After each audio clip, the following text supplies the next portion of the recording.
이스라엘 백성들이 하나님 앞에 선택을 받은 이유가 있을까? 여러 가지 이유가 있겠죠. 그런데 성경은 그 이유를 일방적인 하나님의 사랑이다 이렇게 말씀하고 있습니다. 오늘 우리도 마찬가지입니다. 오늘 이 땅의 수많은 사람들 가운데 우리를 먼저 부르시고 우리를 하나님의 자녀로 선택하신 이유가 있다고 한다면 하나님의 기이한 일방적인 선택, 일방적인 은혜를 통해서 우리가 하나님의 자녀가 되었다 이렇게 얘기할 수 있습니다. 그럼 하나님께서 왜 이렇게 기이한 방법, 똑똑해서 잘나서 어떤 조건이 아니라 무조건적으로 일방적으로 우리를 선택하신 이유가 뭘까? 그것은 다른 것이 아니라 우리를 하나님의 영광의 도구로 사용하기 위해서다. 그런데 이해가 안 되는 것은 하나님의 영광의 도구로 사용하기를 원한다고 한다면 좀 괜찮은 사람, 멋진 사람, 뛰어난 사람 이런 사람을 선별하는 것이 당연하다 생각하는데 가만히 보면 그렇게 선발하는 것이 아니라 어떻게 보면 못나고 부족하고 연약한 사람을 택해서 하나님의 위대한 능력들을 나타내시는 방법들을 사용하시는 것을 우리는 성경을 통해서 자주 보게 됩니다. 그렇다고 해서 똑똑한 사람, 뛰어난 사람을 사용하지 않으시냐? 그것이 아니라 그런 분들도 사용하시지만 일반적으로 보면 이 사람이 하나님의 선택을 왜 받았을까? 도대체 이유가 뭘까? 이해할 수 없을 정도의 사람들이 하나님의 선택을 받아서 하나님의 일을 하는 것을 볼 수 있다는 거죠. 그 대표적인 예가 바로 예수 그리스도의 제자들입니다. 이 예수 그리스도의 제자들을 보면 그 시대 어떤 뛰어난 사람들, 그 시대 남들에게 본이 되고 남들에게 인정받을 만한 그런 사람들이냐? 대부분 그렇지 않은 거예요. 그럼에도 불구하고 예수님은 그들을 제사로 선택하시고 그들을 3년 동안 훈련시켜서 이 땅에 예수 그리스도의 말씀을 선포하는 사도로, 제자로, 전도자로 삼아주신 사실을 우리가 기억합니다. 그런 면에서 내가 구원받았다라고 생각할 때 우리 마음에 드는 것은 전적인 하나님의 은혜다. 그래서 하나님께 감사하는 마음이 넘쳐나게 되는 것입니다. 오늘 본문에 이사야가 1장에서 보면 일어나 빛을 발하라 이렇게 명령으로 시작하고 있습니다. 하나님의 영광이 우리에게 임할 때 우리가 빛으로 쓰임받을 수 있다는 거예요. 별 볼 일 없는 사람들에게 하나님의 은혜가 임할 때 그 하나님의 은혜를 통해서 하나님의 영광의 도구로 쓰임받을 수 있다. 이것이 구약 성경뿐만 아니라 신약 성경 전체의 흐름의 가장 중요한 주제이기도 합니다. 일관되게 모든 사람들의 영적인 상태를 성경은 어둠이다 이렇게 얘기하고 있어요. 이 어둠에 갇혀서 하나님 없이 살던 사람들, 어둠에 갇혀서 하나님 없이 산다는 것은 죄를 짓더라도 죄책감도 없고 죄를 졌는지도 모르는 그런 죄악된 삶을 반복해서 살아가고 있다는 것을 우리가 또 생각할 수 있겠지요. 이처럼 어둠 속에 살던 자들에게 하나님이 임재하시는 거예요. 하나님이 만나주시고 하나님이 찾아와 주시고, 그렇죠? 또 신약을 통해서 예수님께서 이 땅에 빛으로 오셔서 이 어둠 가운데 방황하던 자들, 죄로 가득한 자들, 이들에게 임재하셔서 이들을 빛으로 변화시켜 주시고 너희는 세상의 빛이다 이렇게 말씀하신 것을 우리는 성경을 통해서 볼 수가 있지요. 예수님이 이 땅에 빛으로 오셨다는 것은 이 세상의 모든 어둠을 다 걷어내시고 더 이상 어둠이 사람들을 장악하지 못하게 하기 위함. 이 어둠을 거치고 나니까 어둠 속에 살던 사람들이 빛을 보게 되니까 자신의 모습을 보게 되는 거죠. 자신의 죄를 보게 되는 거예요. 자신들의 어리석음을 보게 되는 거예요. 그리고 제일 먼저 하는 것은 회개하는 거예요. 어둠 속에서 어둠의 일을 행했던 자신의 모습을 발견하고 빛이신 주님 앞에 자신의 과거의 잘못을 고백하는 회개. 이 회개를 통해서 우리는 하나님 앞에 온전한 빛으로 새로운 삶을 살 수가 있게 되는 거죠.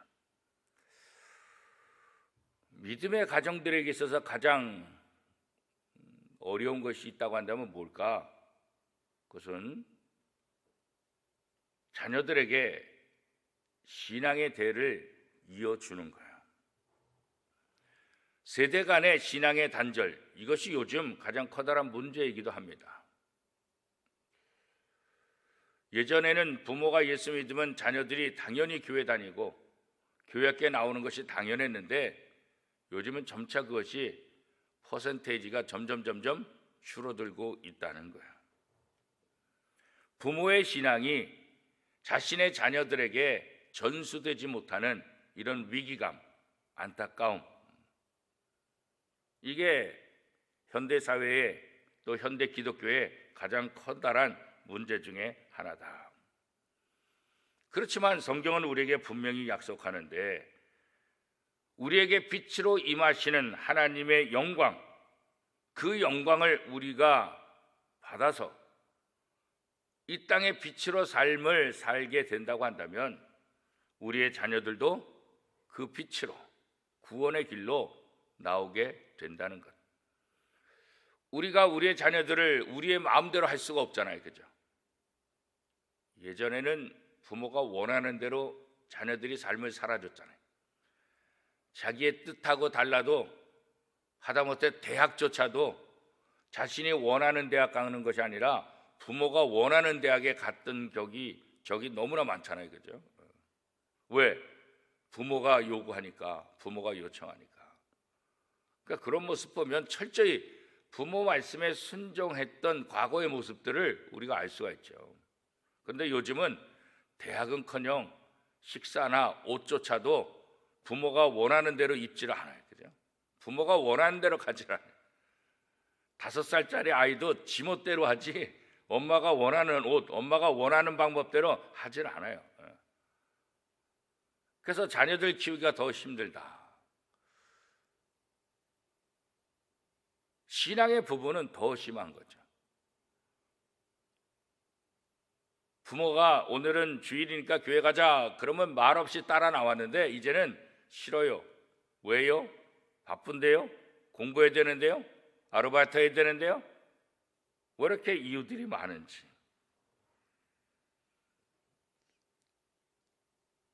자식에게 신앙을 전수해 준다는 것이 얼마나 요즘 더 힘들어지고 있는지 그렇잖아요.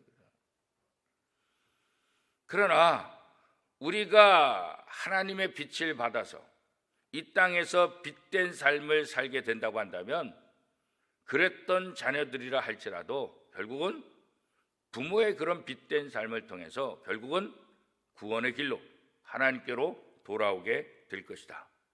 이것이 성경을 통해서 우리에게 주시는 소망이기도 합니다. 우리에게 이 소망이 있기 때문에 사실은 감사한 거죠, 그렇죠? 4절 말씀에 보면 내 눈을 들어 사방을 보라. 무리가 다 모여 내게로 오느니라. 내 아들들은 먼 곳에서 오겠고 내 딸들은 안기어 올 것이라. 하나님을 떠났던 모든 이스라엘 백성들, 이들이 이제 다시 예루살렘을 향해서 올 것이다. 하나님께로 돌아오게 될 것이다. 우리의 자녀들이 지금 하나님을 떠나 있다 할지라도 우리가 하나님 앞에 기도하고 우리가 하나님 앞에 빛된 삶을 살게 된다고 한다면 하나님께서 우리의 자녀들을 다시 교회로 돌아오게 하실 것이다. 이 소망의 말씀 아니겠습니까? 그죠? 그래서 우리는 묵묵히 빛이신 주님을 따라서 빛된 삶을 살아가는 거고 우리는 묵묵히 우리의 자녀들을 끊임없이 그 구원의 길로 인도하기 위해서 기도하는 삶을 살게 되는 거죠. 주 예수를 믿으라. 그러면 너와 내 집이 구원을 얻으리라. 사도행전을 통해서 우리는 이 말씀을 너무나 잘 알고 있습니다. 한 사람이 부모가 예수 그리스도를 온전히 영접하게 된다고 한다면 그 한 사람을 통해서 가족들에게 구원의 길들이 열려지게 돼서 모든 가족들도 하나님 품으로 돌아올 수 있는 기회가 만들어질 것이다. 이 말씀 아니겠습니까? 그런 면에서 오늘 이 새벽에 앉은 저와 여러분의 사명이 얼마나 중요한 것인가. 우리가 이 땅에서 잠잠히 있어야 될 것인가. 오늘 이 사회를 통해서 일어나 빛을 발하라. 아무 소망이 없어 보인다 할지라도, 상황이 우리를 힘들게 한다 할지라도, 우리 생각대로 되지 않는다 할지라도 잠잠히 있지 말고 일어나라. 일어나서 빛을 발하라. 그러면 돋는 아침에처럼 하나님께서 우리에게 빛을 비춰주실 것이고, 그 빛을 통해서 우리가 소원하는 모든 것들을 다 이루게 될 것이다. 그런 거죠. 하나님께서 하나님의 백성들을 통해서 약속하신 것은 아브라함의 하나님, 이삭의 하나님, 야곱의 하나님, 내가 너희들을 내 백성으로 삼아줄 것이다. 내가 너희에게 하늘의 복을 내려줄 것이다. 자손의 자손을 보게 될 것이다.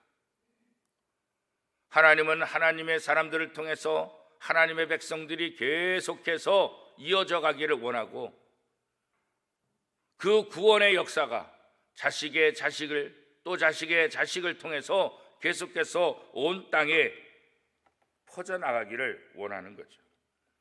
하나님이 이스라엘을 선택하신 것은 이스라엘만 구원하시기 위함이 아니라 이스라엘을 통해서 온 세상에 복음이 전파되기를 원하셨던 거예요.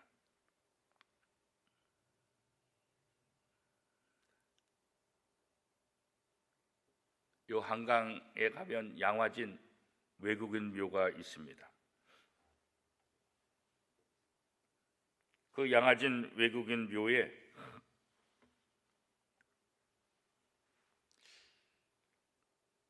(1900년대) 암흑과 같은 이 조선 땅에 와서 생명을 다하면서 복음을 전했던 사람들이 묻혀져 있습니다. 정말 우리에게 은인들이죠. 그 당시 조선은 미개의 땅, 어둠의 땅, 가난이 찌든 땅, 소망이 없는 땅.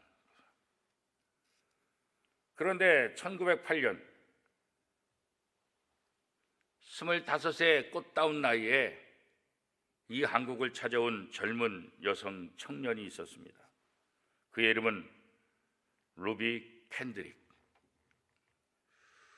미국에서 대학을 마치고 1907년 9월 남감리교 여자 외국 선교부의 파송을 받아서 조선 땅에 들어오게 되는 거예요. 그게 바로 1907년 8월이에요. 이 조선 땅에 들어와서 복음을 전하는데 8개월 만에 죽고 말아요. 25세 꽃다운 나이, 25세 여자 청년, 얼마나 아름다운 삶을 살아갈 나이입니까? 정말 꽃다운 나이 아니겠어요? 조선 땅에 와서 8개월을 살다가 결국 숨을 거둔다. 어떻게 보면 너무 안타깝고, 이게 뭔가. 그렇지만 이 루비 캔드릭 선교사는 자기 부모들에게 보내는 편지를 통해서 1000개의 삶이 내게 주어진다면 모두 조선을 위해 바치겠습니다. 여러 가지 탄압과 또 여러 가지 힘든 이런 상황들을 선교 편지를 보고 하면서 생명의 위태로움을 느끼면서 그거 한 고백, 내게 1000개의 삶이 내게 주어진다 할지라도 이 1000개의 삶을 모두 조선을 위해 바치겠습니다. 그래서 양화진 선교사 묘역에 가면 이 루비 캔드릭 선교사 25세 꽃다운 나이에 죽은 이 선교사 묘비명에 바로 이 말이 적혀져 있는 거죠. 1000개의 삶이 내게 주어진다면 모두 조선을 위해 바치겠습니다. 그래요. 아무도 돌보지 않았던 이 조선 땅. 그러나 하나님은 이 조선 땅을 지켜보고 계십니다. 25살의 꽃단 나이에 이 땅에 와서 8개월의 삶으로 생을 마감했지만, 그러나 그가 이 땅에 뿌린 그 복음의 씨앗은 오늘 이렇게 아름다운 열매를 맺고 있지 않습니까? 1950년대 한국에 왔던 영국 타임즈의 기자가 한국 상황을 바라보면서 이렇게 표현을 했어요. 한국의 민주주의가 정착하는 것은 쓰레기통에서 장미가 피는 것을 바라는 것과 같다. 한국에 와보니까 민주주의? 이건 뭐 꿈도 못 꾸는 거예요. 쓰레기통에서 장미꽃이 피는 것을 바라는 것 같다. 뭐예요?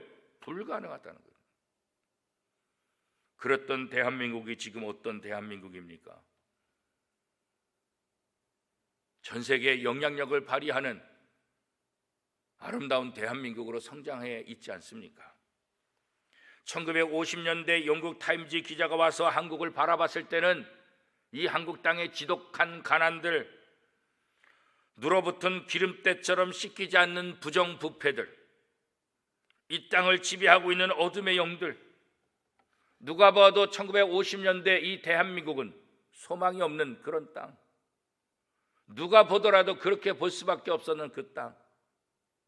그러나 이 땅을 불쌍히 여기시는 한 분이 계셨는데 바로 하나님. 그 하나님께서 이 황폐한 땅에, 이 버려진 땅에, 전쟁으로 인해서 아무 소망이 없던 이 땅에 소망을 두시고 사람들을 보내주시고 이 땅을 구원시키시고 이 땅의 복음을 신고하게 하셨다는 거예요. 오늘 이사야를 통해서 하나님께서 이스라엘 백성들에게 말합니다. 소망이 없어 보여도 일어나 빛을 발하라. 내가 반드시 내 백성들을 하나님 앞으로 돌아오게 할 것이다 말씀하고 있어요.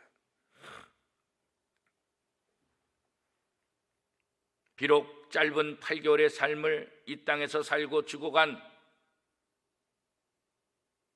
어떻게 보면 비참한 삶을 살았던 이 여선교사, 그러나 그들이 뿌린 이 복음의 씨앗들은 오늘 한국교회를 놀라운 부흥의 역사로 만들어 주신 거예요.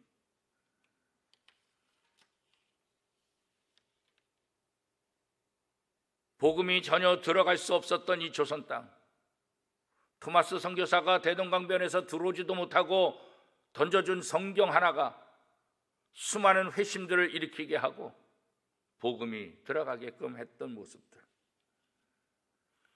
이 조선 땅에 복음이 전파되기까지 수많은 사람들의 그 희생과 선교, 암흑과 같은 이 땅에 한 줄기 빛을 전하기 위해서 자신의 생명을 버렸던 수많은 선교사들의 그 헌신을 위해서 오늘 우리 대한민국은 여기까지 왔고, 그런 과정 속에서 우리 원미동교회는 교회 설립 48주년을 맞이하고 있는 거죠.